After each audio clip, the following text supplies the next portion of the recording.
Hello everyone, आज की class में आप सभी का वेलकम है। आज का जो हमारा टॉपिक रहेगा वो क्लास 10th के linear equation in two variables वाली जो दो इक्वेशंस होती हैं उन इक्वेशंस को कैसे सॉल्व करते हैं, उनको सॉल्व करने के कितने मेथड होते हैं, उन मेथड पर आज हम लोग डिस्कस करेंगे। तो सबसे पहली चीज, जो linear equation in two variable होते हैं, तो जो दो लीनियर इक्वेशंस होती हैं उनको सॉल्व करने के जो तीन मेथड होते हैं, जिसमें से सबसे पहला होता है सब्स्टिट्यूशन मेथड, दूसरा मेथड होता है एलिमिनेशन मेथड और तीसरा मेथड होता है क्रॉस मल्टीप्लिकेशन मेथड। सबसे मेरी तरफ से जो मैं मेथड प्रेफर करूंगा इन तीनों में, वो मैं एलिमिनेशन मेथड प्रेफर करूंगा। आप इसको जब यूज करेंगे तो आप खुद देखेंगे कि एलिमिनेशन मेथड बाकी दूसरे दोनों मेथड की अपेक्षा या उनके कंपैरिजन में कितना कंफर्टेबल पड़ता है। तो वो जब आप प्रैक्टिस करेंगे आपको खुद समझ में आ जाएगा।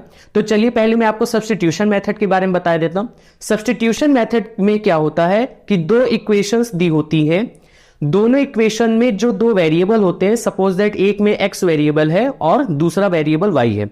तो सब्स्टिट्यूशन मेथड में क्या होता है कि किसी एक इक्वेशन से x की वैल्यू निकालकर हम उस x की वैल्यू किसी दूसरे इक्वेशन में सब्स्टिट्यूट कर देते हैं। यानी कि पहली इक्वेशन से x की वैल्यू निकाली और दूसरी इक्वेशन में हमने सिर्फ उसकी value as it is y के फॉर्म में पुट कर दी।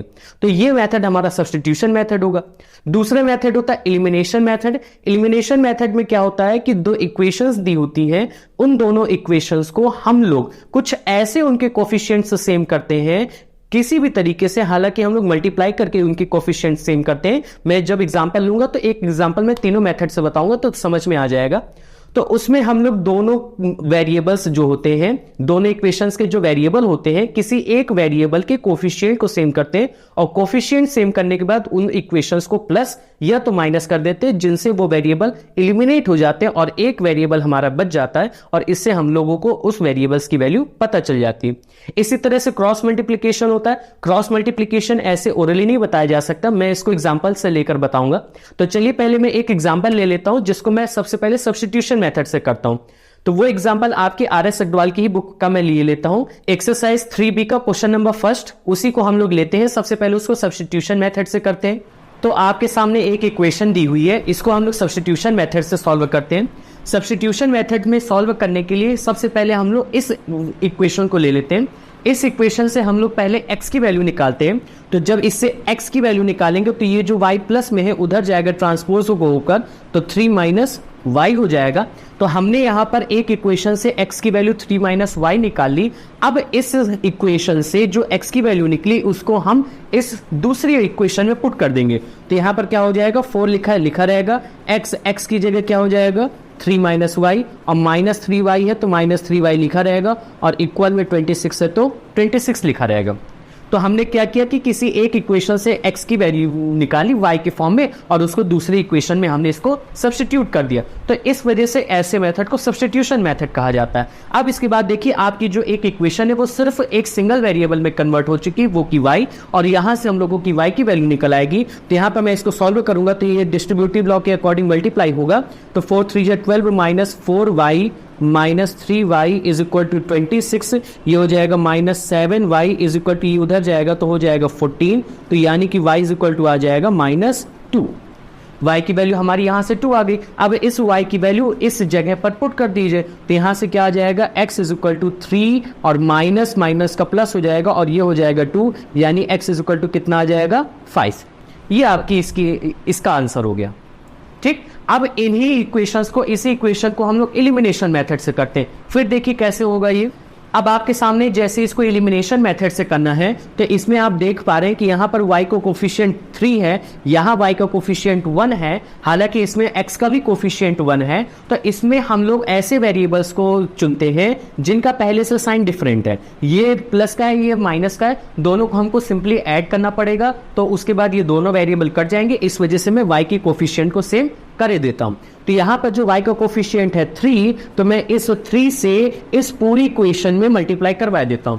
अब मल्टीप्लाई ऐसे मैंने नहीं करवाया, इस मल्टीप्लाई करने से इस इक्वेशन की एक्चुअल वैल्यू में कोई भी डिफरेंस नहीं आया है। देखिए यहां पर LHS में भी मैंने 3 का मल्टीप्लाई करवा रहा हूं और मैं RHS में भी करवा रहा हूं, तो इससे इक्वेशन मेरी बैलेंस्ड है। तो यहां पर मैं जब 3 से मल्टीप्लाई करवाऊंगा दोनों जगह, तो ये बन जाएगा 3x प्लस ये बन जाएगा यहां पर 3y इज इक्वल टू 3 3 जा 9।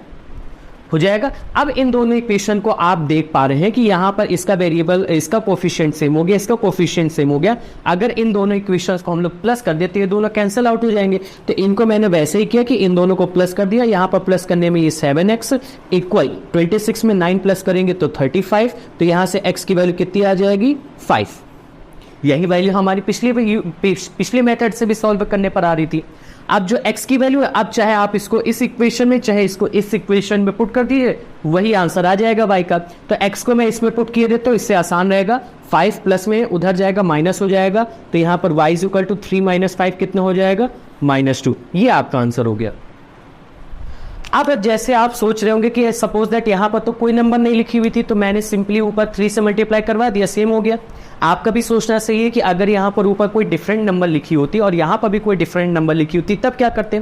तब ऐसी कंडीशन में सपोज दैट अगर आप यहाँ पर मान लीजिए कि 3x और यहाँ पर सपोज दैट 4y लिखा होता, या तो इस पैटर्न का मैं क्वेश्चन ही लेता हूँ, इस पैटर्न का मुझको बताना है कि और दूसरा तरीका होता है। यहाँ पर सपोज दैट 7y ले लेता हूँ, ठीक।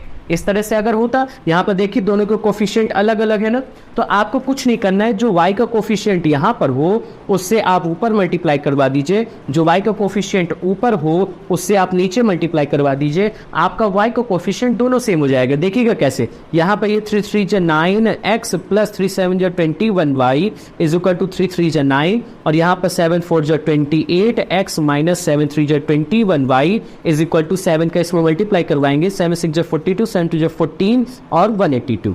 ये देखिए आपका ये दोनों फिर मैच कर गया, और जैसे ही मैच किया आप दोनों इन इक्वेशंस को फिर प्लस करेंगे, फिर y कट जाएगा और आपका आंसर निकल आएगा, ठीक। अब इसी इक्वेशन को हम लोग क्रॉस मल्टीप्लिकेशन मेथड से एक बार सॉल्व करके देख लेते हैं। अब इस मेथड से सॉल्व करने के लिए सबसे पहले आपको जो ये कांस्टेंट c वाला पोर्शन होता है उसको आप लेफ्ट हैंड साइड, मतलब कि एक ax plus by plus c के फॉर्म में, मतलब इज इक्वल टू 0 के फॉर्म में इसको लिख लीजिए। तो ये क्या बन जाएगा आपका? x plus y minus 3 is equal to 0। और इसी तरह से इसको भी कर लीजिए, 4x minus 3y minus 26 is equal to 0।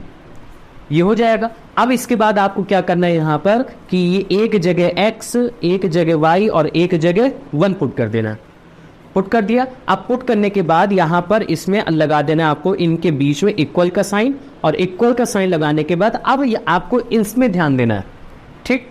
तो यहाँ पर जो x के नीचे आएगा उसको बहुत गौर से ध्यान देना है। हम लोग x के नीचे लिखने जा रहे हैं, तो आपको x वाला पोर्शन छुपा देना है, और आपको ऐसे इनका मल्टीप्लाई, मतलब कि y वेरिएबल के कोफिशिएंट का मल्टीप्लाई इस कांस्टेंट टर्म से करेंगे। तो y वेरिएबल का जो कोफिशिएंट है वो है यहाँ पर 1, तो पहले यहाँ पर 1 आ जाएगा, और मल्टीप्लाई इसका मल्टीप्लाई इस -26 से करेंगे, ये ऐसे। फिर आपको यहाँ पर माइनस साइन पुट कर देना है, और फिर ऐसे मल्टीप्लाई करने के बाद आपको ऐसे करना है। तो इनका मल्टीप्लाई करेंगे तो -3 का मल्टीप्लाई -3 में होगा, तो -3 मल्टीप्लाई -3 आया समझ में। तो आपने क्या किया कि x के नीचे आपको रखना था, तो x को आपने इसको हाइड कर लिया, छुपा लिया, और छुपाने के बाद y का जो कोफिशिएंट था उसको इससे, इसको इससे, बस आपको ऐसे मल्टीप्लाई कर देना। y को नहीं करना, सिर्फ उनके कोफिशिएंट को करना है। फिर उसके बाद y की रही बात, तो y को आपको छुपा लेना है। अब आपको y को छुपाने के बाद इन दोनों को पहले नहीं करना है, हालांकि आप कर सकते हैं, लेकिन अगर आप इन दोनों को पहले करेंगे तो आपको यहाँ पर माइनस साइन पुट करना होगा। वो ना करके आप ये करिए कि y को छुपाइए, और y के बाद जो टर्म लिखा हुआ है, मतलब कि ये पहले ये ऊपर वाला फिर ये वाला, तो यानी कि पहले -3 और फिर 4, तो यानी -3 और 4 का मल्टीप्लाई और बीच में माइनस साइन लगाइए, और फिर इन दोनों को करिए। तो इन दोनों को करने पर यहाँ पर x का कोफिशिएंट 1 है, और ये कांस्टेंट टर्म -26 है, ये आ जाएगा। फिर आपको 1 के लिए, मतलब कांस्टेंट टर्म के लिए, तो कांस्टेंट टर्म छुपा देना है, और फिर उसके बाद एज इट इज ऐसे क्रॉस मल्टीप्लाई इसको कर देना है। तो पहले इन दोनों को मल्टीप्लाई करेंगे तो 1 मल्टीप्लाई -3 आ जाएगा, तो 1 मल्टीप्लाई -3 और बीच में माइनस साइन पुट कर देना, और फिर इसको मल्टीप्लाई कर देना है, यानी कि 1 मल्टीप्लाई 4 आ जाएगा। अब इसके बाद थोड़ा सा इसको नीचे सिंप्लीफाई कर लीजिए, x अपॉन ये -26 आएगा, और ये -9 आएगा, -26 -9 तो यानी -35 इक्वल ये y अपॉन यहाँ पर क्या बन जाएगा, -12 प्लस 26 यानी कि प्लस का 14, -12 प्लस 26, और फिर इसके बाद ये 1 अपॉन -3 -4 यानी कि -7 आ जाएगा। अब इसके लिए आपको पता है कि ये जब तीनों आपस में एक दूसरे के इक्वल है, आपको x और y की वैल्यू निकालनी, तो एक बार इस x की वैल्यू को सीधे इसके इक्वल पुट कर दीजिए। तो x upon minus 35 is equal to x upon minus 35 is equal to -7। ये हो जाएगा, ये माइनस माइनस कट जाएगा, 7 5 जा कट जाएगा, 5 उधर जाएगा, यानी x इज इक्वल टू कितना आ गया 5। अब x की वैल्यू 5 आ गई। सिमिलरली आप इसी तरह से y को इसके इक्वल कर देंगे, तो ये 7 2 जा 14, 2 उधर चला जाएगा, तो यानी y इज इक्वल टू -2। ये आपका आंसर हो गया। आए समझ में? तो अब आइए कुछ डिफरेंट इक्वेशंस को देख लेते हैं। उन डिफरेंट इक्वेशंस में आप तीनों मेथड लगाने के पहले आपको थोड़ा सा उसको चेंज करना पड़ेगा। आइए कुछ ऐसी इक्वेशंस को देखते हैं। अब जैसे आपके सामने ये इक्वेशन दी गई है, इन इक्वेशन को सॉल्व करके आपको x और y की वैल्यू निकालनी है। तो आप देख पा रहे होंगे कि यहाँ पर इसको आपको एलसीएम लेना पड़ेगा, तो एलसीएम लेने से आपको प्रॉब्लम होगी। तो एलसीएम लेने के बजाय इसको आप सिंपली क्या कीजिए कि यहाँ पर जो डिनोमिनेटर में 1/x प्लस वाई, जो डिनोमिनेटर में x प्लस वाई, मैंने उसको 1/x प्लस वाई लिख दिया। तो इससे क्या होगा कि ये जो 5/x प्लस वाई था, तो ये मैं इसका मतलब 5 मल्टीप्लाई 1/x प्लस वाई लिख सकता हूँ। इसी तरह से इनको और इसी तरह से इनको भी मैं लिख लूंगा, और इसके बाद इसको मैं लेट कर लूंगा कोई एक वेरिएबल, सपोज दैट u, और इसी तरह से 1/x माइनस वाई को वेरिएबल लेट कर लूंगा, सपोज दैट v। तो यहाँ पर ये जो मेरी इक्वेशन है ये चेंज होकर क्या बन जाएगी, 5u minus 2v is equal to -1, और यहाँ पर 15u plus 7v is equal to 10। अब इनको मैं सॉल्व करके u और v की वैल्यू निकाल लूंगा। एलिमिनेशन मेथड लगा दीजिएगा, वो बड़ा आसान पड़ेगा, और उस u और v की वैल्यू मैं यहाँ पुट कर दूंगा, और पुट करने के बाद x और y की वैल्यू फिर से इक्वेशन को सॉल्व करके निकाल लेंगे, आपका आंसर आ जाएगा। अब इसके बाद इसी तरह की और दूसरी इक्वेशन देखते हैं। अब आपके सामने ऐसी इक्वेशन दी गई है, तो आप इसमें अगर सब्स्टिट्यूशन, एलिमिनेशन, क्रॉस मल्टीप्लिकेशन लगाएंगे तो बहुत टाइम लग जाएगा। इसको आपको सॉल्व करने के लिए कुछ नहीं करना है, एक बार पहले दोनों को प्लस, एक बार माइनस, फिर एक बार दोनों को प्लस, एक बार फिर माइनस। आइए देखिए सॉल्व करते हैं। पहले एक बार इन दोनों को प्लस करेंगे तो आ जाएगा 348x plus 348y is equal to 1740। अब एक बार इन दोनों को माइनस करेंगे तो आ जाएगा यहाँ पर माइनस करने में 86x minus 86y is equal to 86।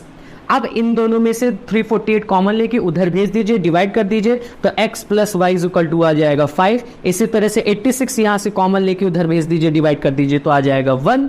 फिर इसके बाद इन दोनों को प्लस करेंगे तो ये y कट जाएगा, 2x इज इक्वल टू 6 बचेगा, यानी x इज इक्वल टू 3 आ जाएगा। अब एक बार इन दोनों को माइनस करेंगे तो x कट जाएगा, ये बन जाएगा 2y इज इक्वल टू 4, तो यानी कि y इज इक्वल टू 2 आ जाएगा। है ना सिंपल? आगे समझ में? तो मुझे लगता है कि आज आपने इक्वेशंस को सॉल्व करने के जो तरीके हैं उनको सीख लिया होगा, और फिर मिलते हैं हम लोग नेक्स्ट वीडियो में किसी नए नेक्स्ट टॉपिक के साथ। तब तक के लिए गुड बाय।